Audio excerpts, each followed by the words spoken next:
gives you an opportunity to have it as a review or share it with other individuals within your organization. I know you see this if you're working with our estimating system and you're not taking advantage of this, you're going to be excited. So with that being said, we're going to record it. The thing is we will start off with a PowerPoint. I'm not going to PowerPoint you to death, God forbid. This is available to you to see the product in action and see the seamless integration that we're routing for this solution. So we'll do a quick PowerPoint. Different than the earlier presentation, what I'd like to do is make it available for you to ask any questions along the way. If you take your mouse and drift it to the top of your screen, it will open up a toolbar. You can basically input any questions that you may have. So feel free to do that, and then I'll answer those at the end of the presentation. So let's go ahead and get started and talk a little bit about a concept. And really, when we look at this, this is something that we've been talking about for a couple of years, but now it's finally come to fruition. And looking at that is giving you a seamless integration with multiple tools, and we're also talking about the best of breed. So when you first start off you receive the model or you receive the plans, you're going to be doing takeoff, right? 2D and 3D integration. Some companies may look familiar to you. Well, what we're doing is we're coming up with the best of breed concept as far as these solutions. We want to give you the most robust, feature-rich solutions that you can take advantage of. So if we're adding for digital takeoff, 2D and 3D, you want to get the most robust, feature-rich solutions. So we look at this. We'll look at eTakeoff Dimension. Well, that's a 2D solution, right? 12,000 users at this point, and of course gives you seamless integration, and that's what we're going to be focused on today. Then if you think about CAD, what is the solution you think about the most? What's the most predominant solution out there? Well, it's Navisworks, of course. They own 85% of the market. They've been around forever. Then some of the other solutions that you're seeing pop up. Assemble's been around for a while. We're going to go with them as well. By the way, just heard that RockTech, which is a cut and fill solution, will be available at the end of the year. So another solution. So there's some other applications, some other CAD type of solutions that we're looking at as well. Could be Bentley, and there's some other things that we're looking at. So this list is going to grow, and what we want to do is we want to give you the capability to integrate with one tool, the eTakeoff bridge. So when we look at that right here in the middle of your screen, it is one tool. So once you learn it once, you've got it. Easy to take it to the next step with all of those other solutions that you may add and you may be taking advantage of. So let's talk a little bit about the bridge. One simple interface, like I mentioned, supports multiple workflows. So when we look at it, we're going to give you the opportunity to do manual and fully automatic. Then in looking at your database, of course, you've built logic into that database, right? You've got your smart assemblies. You've got the variables that are going along with that. We're going to get an opportunity to map, create some intelligent mapping to the particular variables from, and this is digital takeoff. This works. I showed that earlier this morning. That's the 3D integration, and of course, now we're going to be looking at 2D. So when you look at our estimating, a part of the suite, right? Well, we've been forever, almost 40 years. Major universities are teaching our solution in their colleges across the nation, and 10,000 users and growing.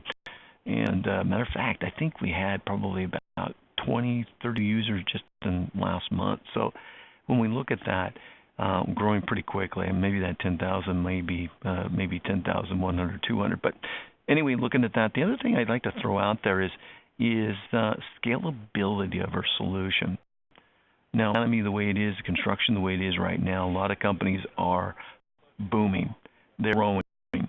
And being a scalable solution is important, especially since we're into our new SQL version now. It gives you the backbone to really grow. But we have pretty much 40 to 45% of the NR 400 that are utilizing our solution. But mom and pop shops as well, so don't fret if that's the situation. So as we go through this, let's look at the product demonstration. Here, by the way, is the workflow that we're going to be looking at. I skipped through that pretty quickly. 2D bridge estimating. So what I'm going to do is I'm going to make kind of the assumption that most of you are utilizing the Sage estimating solution. We'll put a description. I would definitely want to connect the dots for you as we go through the presentation. First and foremost, and when you look at the solution right here, let's get familiar with it. Takeoff, of course, the Microsoft ribbon up here.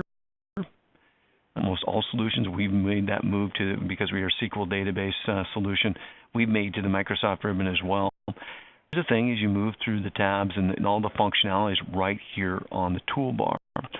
But what we don't want to do is create efficiency in that workflow. So you can go ahead and add any one of these particular items to the quick access toolbar. Boom.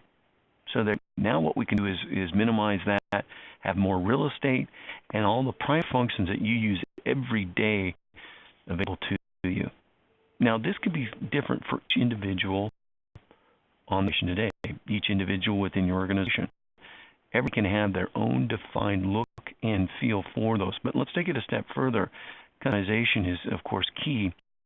When we look at this, what we want to do is offer the opportunity for you to take any key on your keyboard, any of them, and make it a shortcut key for that functionality. Again, the efficiency, the productivity increase. Matter of fact, I even mentioned a productivity increase for one of our customers that jumped to eTakeoff from on-screen takeoff. First of all, you have to do some manual movement, which you'll see today we don't have to do with this solution. The second of all is these other efficiency factors that come into play.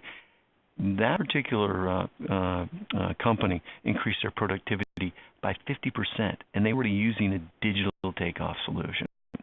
So being able to take off twice as many projects accurately and efficiently as you can. So when we look at that, though, let's create shortcut keys that make sense for you and have that availability to do it very quickly. Jump into the solution. I always like that during the demonstration to have this open. I only do have one monitor that I can share. So, by the way, you can float all of these windows all over the place. So let's get familiar with this. First of all, you have these control panels that, like I said, can float wherever you want, more real estate on your primary screen.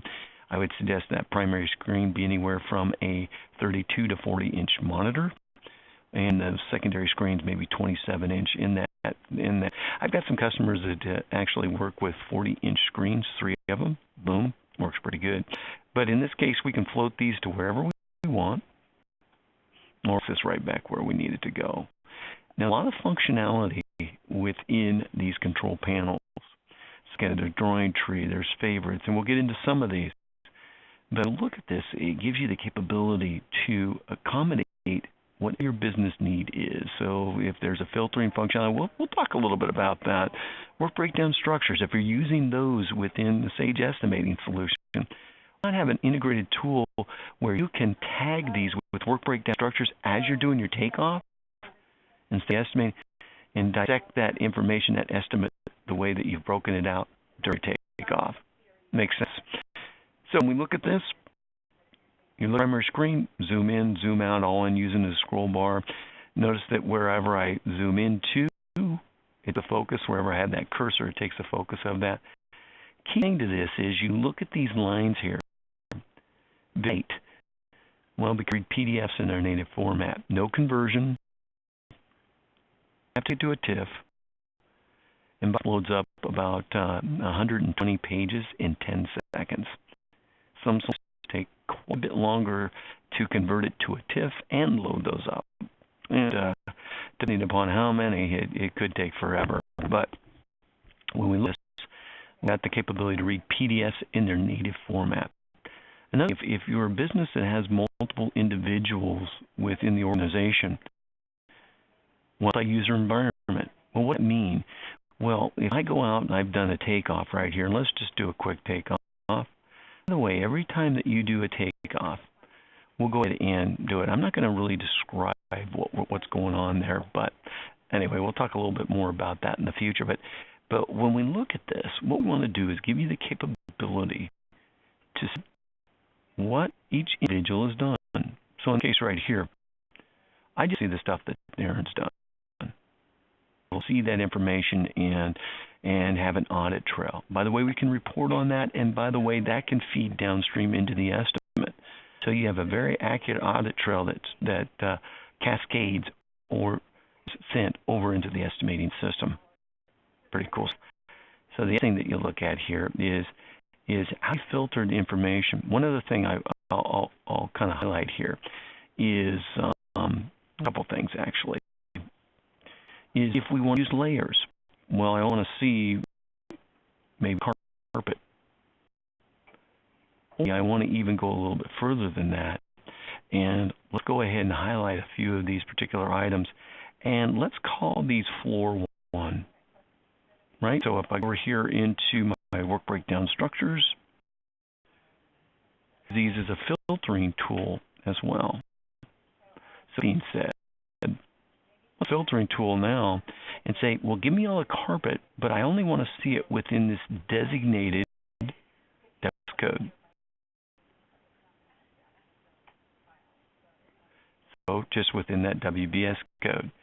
So think of the filtering functionality that you're going to have a multi-user environment. So you have people in your estimating group, group, whatever it may be. We can do that so that we can see what each individual has done and have that sent to the estimate. Pretty powerful stuff. So let's go back to all of our, go back to that page real quick. Well, I just want to turn off all my filters. I want to have everything showing at this point. Now, go back to this plan. Let's start doing some basics. Now, when you look at this area, count, length, perimeter, as you'd expect, every solution has that functionality. So let's do the basics. So if all the basics is the only thing that you want, we can definitely do that. So I go through the process. I'm not going to be Mr. Perfect as we go through this presentation here.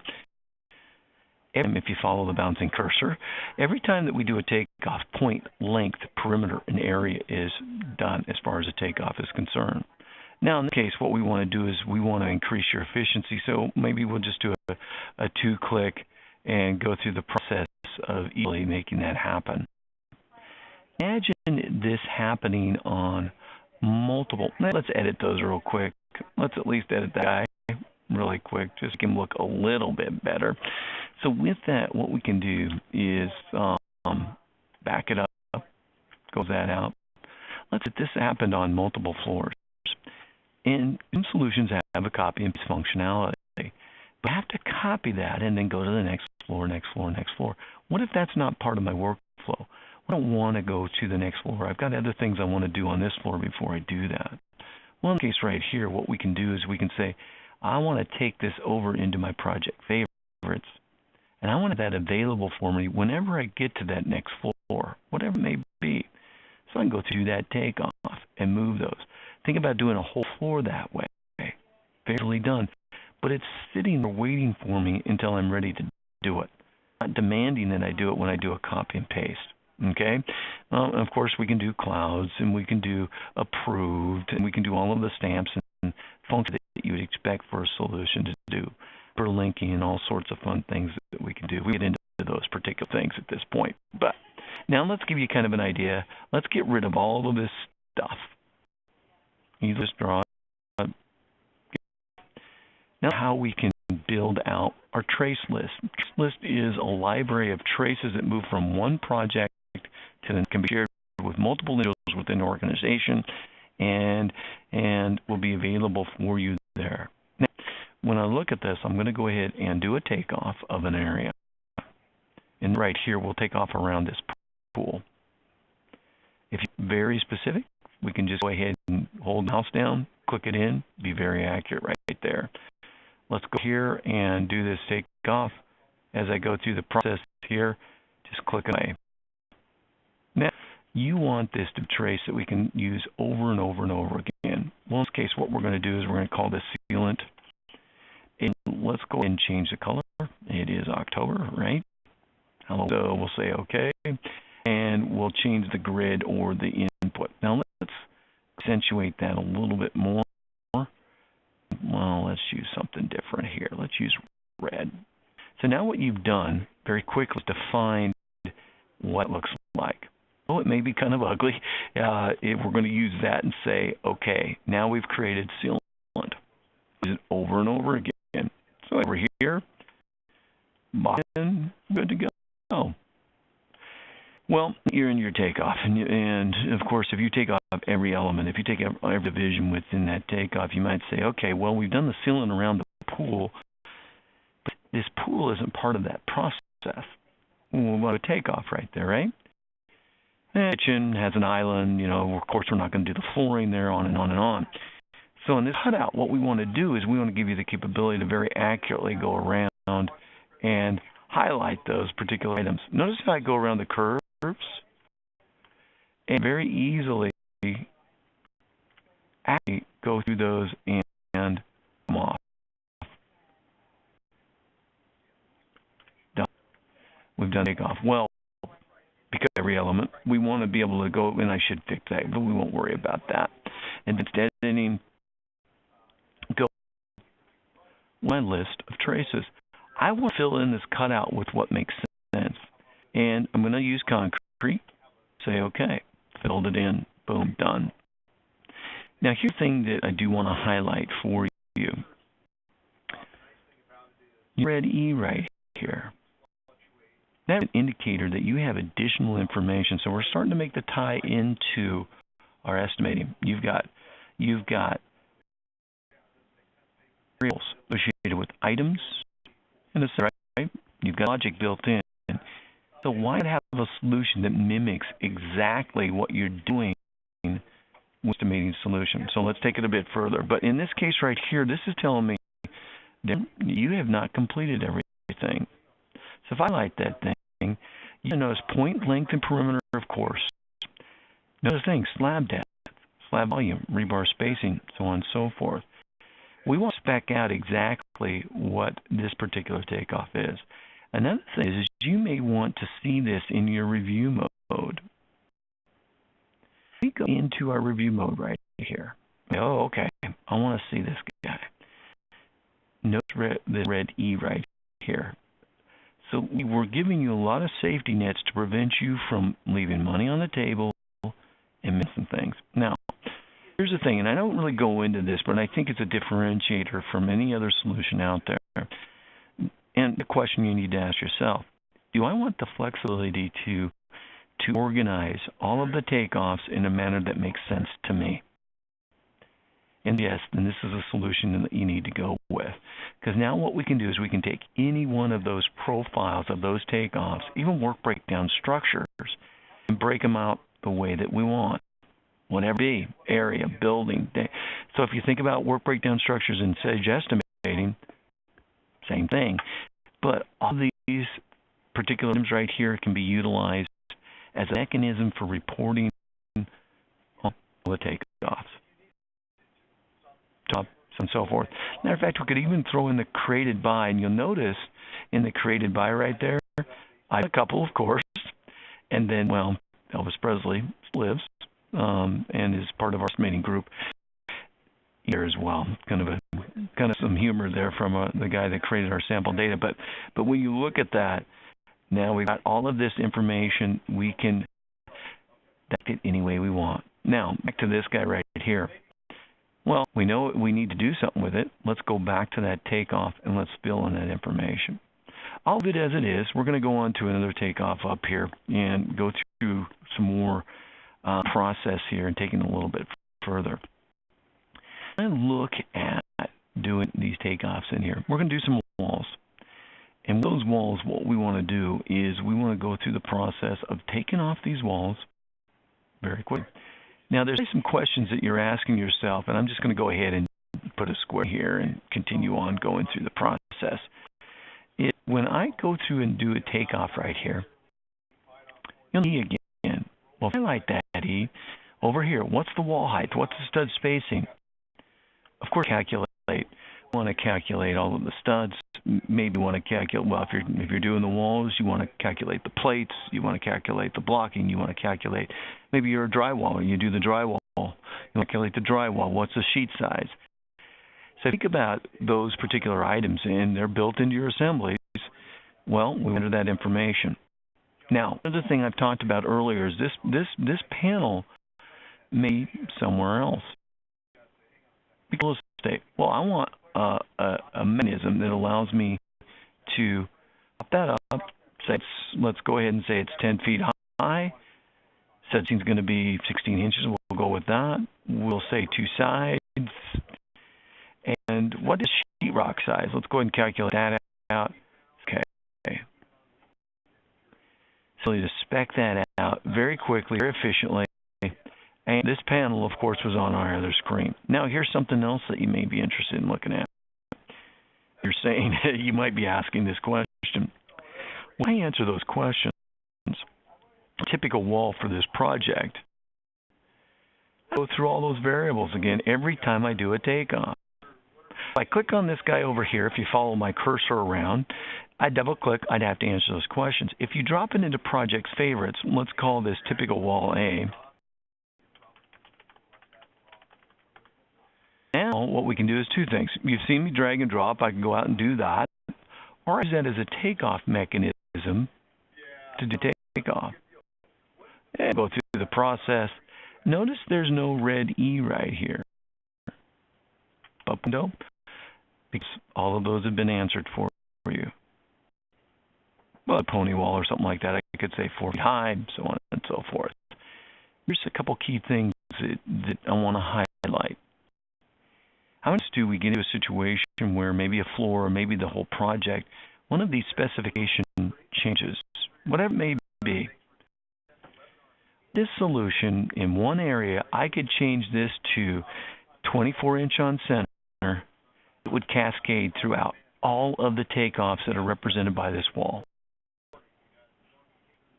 It's the productivity gain. In one spot, okay, throughout all of the project. No other can do that. The other thing you look at, maybe I don't even want to answer these questions when I start this project. The way for us to pre-enter or pre-answer these questions, or at least set a default where it's automatically answered for you. So we can do right there to make it easier, more efficient. But again, starting with the basics, and then you grow with the solution. That is the key. Take it to the next step, because what we want to do is, of course, give you a seamless integration where you're looking at being able to price this out from the takeoff. So you've got your database that you've created. But let's do some things first.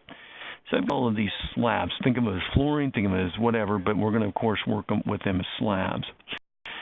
In this case right here, what I want to do is I want to, of course, over here, we're going to go ahead and put in the depth of gravel. We're going to say the depth of sand, so on and so forth. What is it going to be? The depth of concrete. Notice the notes that are popping up right there. Come stage estimating. Now, let's say you get into a situation we haven't had our Starbucks coffee in the morning. We type in the wrong thing. Well, alert, just like what you receive in estimating, it's outside of our minimums and maximums. Safety net that you can take advantage of, and so forth. But let's take it down here now and say, oh, well, you actually have to change it, Darren. I haven't had my coffee this morning. Let's go with, let's go a little bit dramatic and go 7,000 psi. Let's go with one on that, and let's go with one on that as well. Now, if you drop down here, you'll need WBS codes here. Well, on why, what I could do is go ahead and put in building, let's say 222, say floor 7. Now, I enter something on the fly into in there. What's great about this solution is it works exactly the same way that estimating does. Is in the project, and it doesn't affect the database of traces behind the scenes. I want you to separate the estimate from the database, just like what we do estimating. Same thing here. We have a list of floors that we already have pre-built into our database. But what if I said, in this case, we want floor 15? Let's say OK. Now go ahead and start the bridge. So the bridge is a mechanism, well named.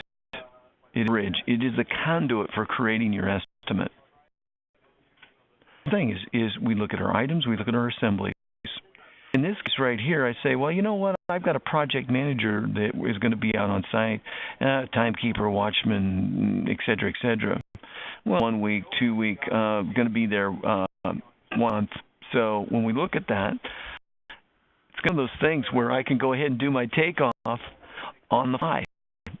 And what? It's not something that is taken off or quantified in the takeoff. Not. So when you look at that, I'm going to drive those costs to the estimating. By the way, also create it on the fly, as you're used to doing a one-time item, add to my database later on.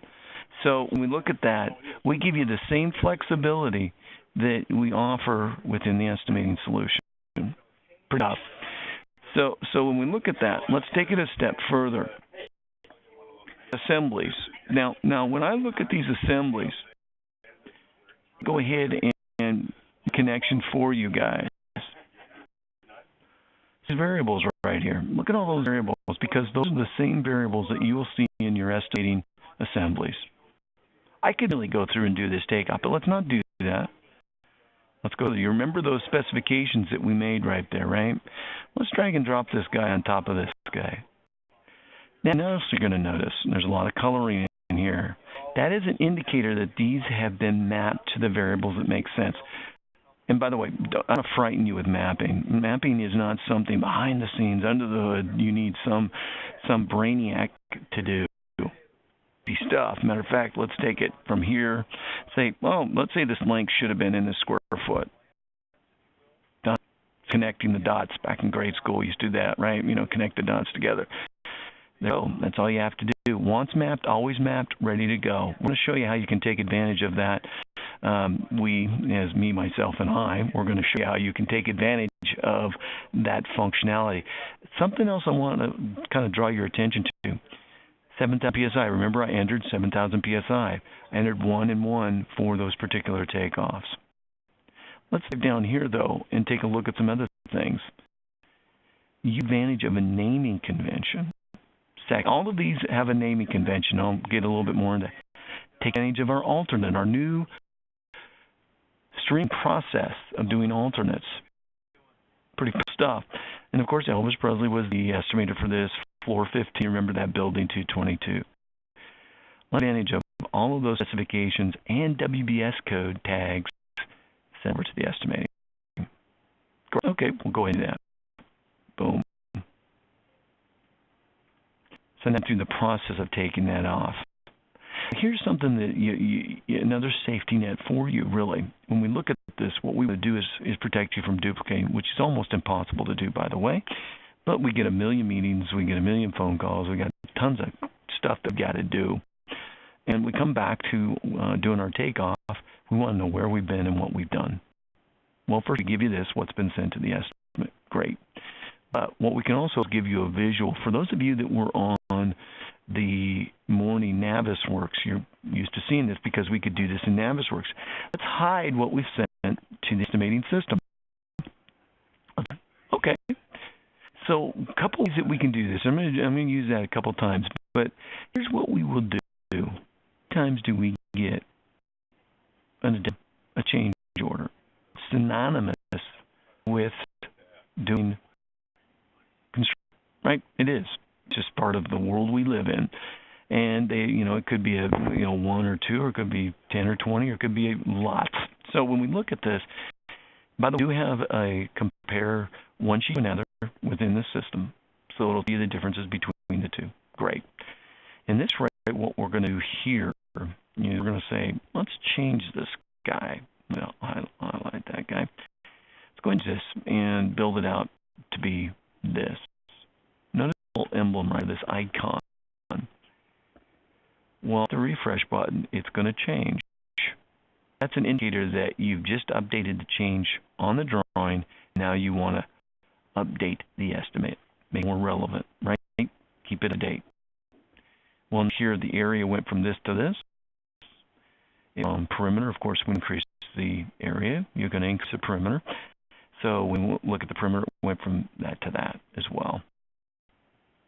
Change the name. Order 1. Go ahead and add some notes to that. Change the demo.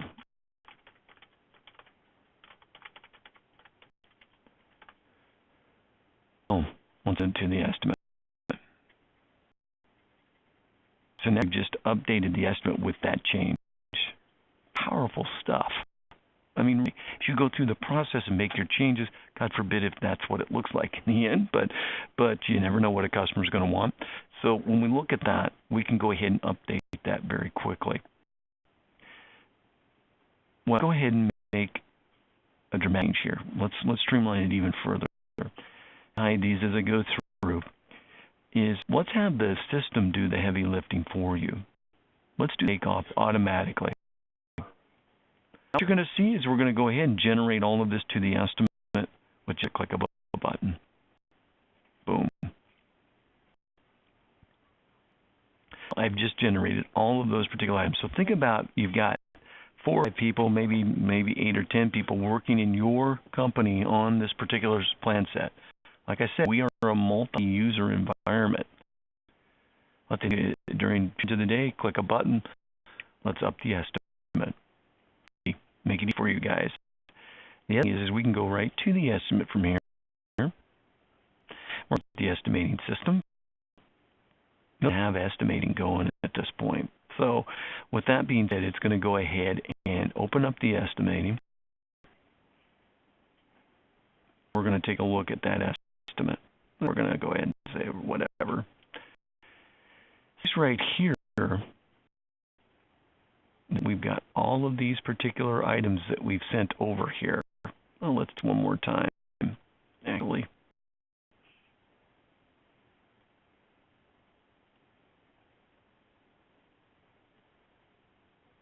If you look at this, well, let's go collapse that. Of course, you would do the same thing. You combine those like items. Makes sense. Let's tighten it up a bit. But there's my timekeeper, watchman, scheduler, so on and so forth. So I've got all this estimate that I've created at this point. Great. Let's look at something. Let's take a look at the assemblies that we generated over here. First of all, as you can see, timekeeper, project scheduler, all the things that I've generated. I didn't even have to quantify those in that particular design page there or that plan set, right? But no, we've got this particular assembly that we have that we had here, where we want to review that. We want to look at the pass on it. Pass 1, reversal. Here's the new living up to date. You remember those changes that we had there. Oh, how about these great notes I put in here as well? So give it that reminder when you get to this point and you say, oh, okay. Well, it gives me at least a trigger of the memory to remember what that was all about. There's some other things here. Notice all of these things that we brought over here as well. Location, alternate, bidum, estimator, floor, building. Well, of course, as you know, we use all of those as a way to bring out the information within estimate. So let's go ahead and minimize this. Carp.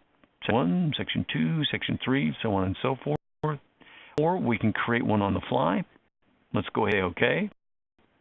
And what do we did building and floor. Boom, someone assigned. Of course, I didn't get those wrapped into those, but you have, of course, you know, we can just go ahead and bring those down here. In this right here, there is building 222. 15.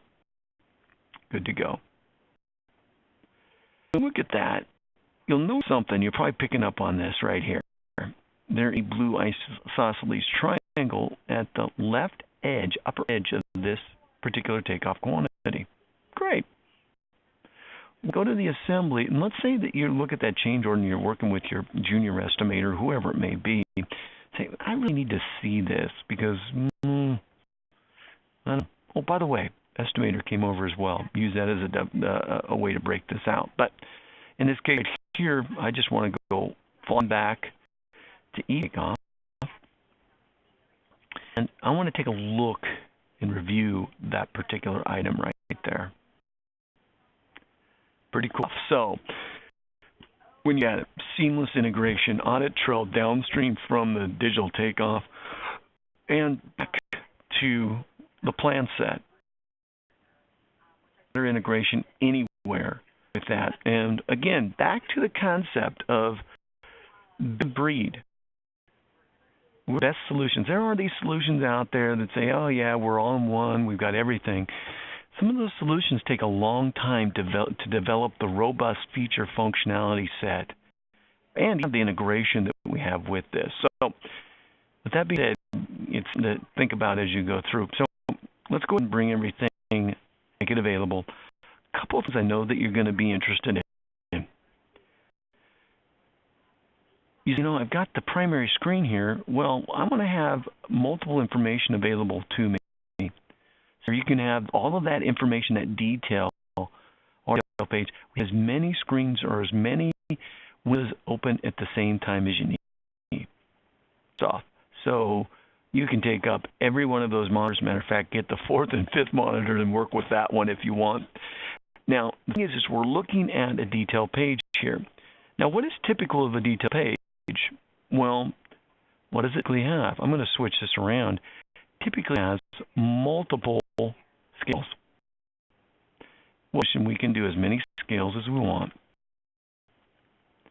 Go ahead and pick the scale it's going to work with. Go ahead and set the border for that.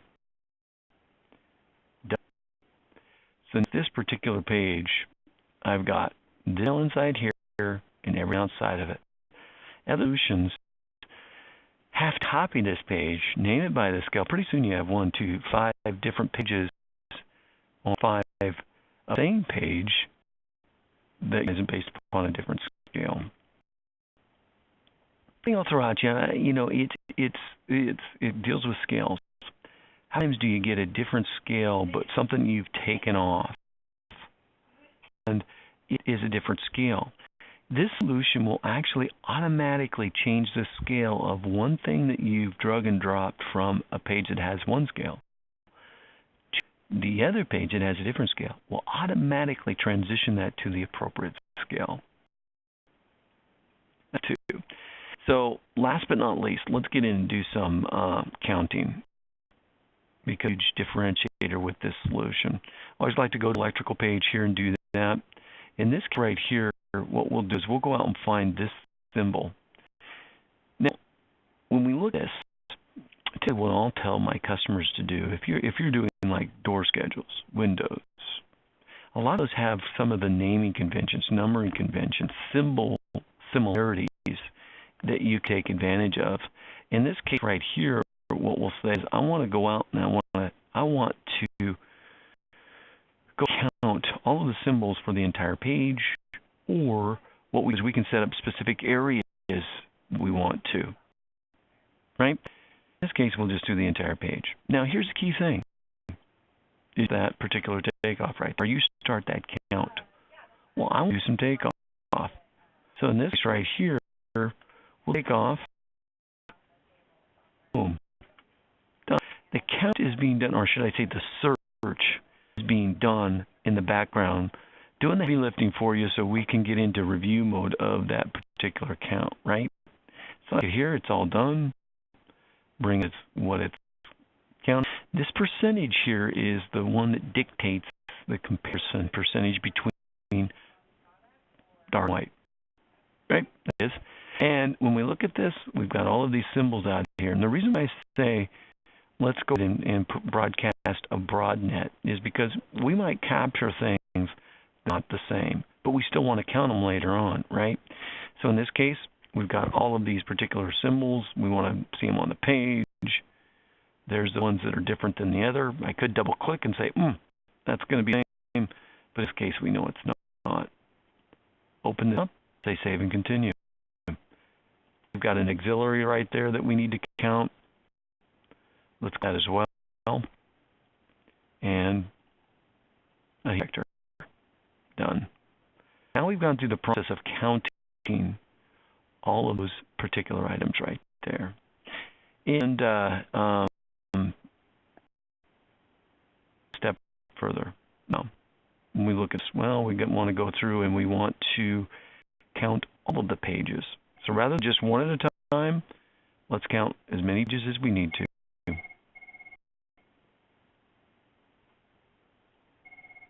Now to go through all of those particular pages, we can still do our takeoff, continue to go through the process of doing takeoff, and counting all of those pages at the same time.